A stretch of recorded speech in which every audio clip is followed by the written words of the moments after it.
Panalangin para sa kagalingan ng may sakit sa tulong ni Santo Padre Pio. Sa ngalan ng Ama at ng Anak at ng Espiritu Santo. Amen. O Padre Pio, takbuhan ng lahat ng mga may sakit at nawawalan ng pag-asa.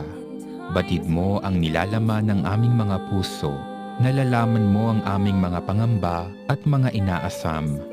Noong ika'y nabubuhay dito sa mundo, dumanas ka rin ng mga pagsubok at karamdaman. Bantayan mo kami at kalingain habang hinaharap namin ang mga pagsubok sa aming buhay. O Padre Pio, inilaan mo ang iyong buhay na masugid na nakikiramay sa mga may sakit at naghihirap.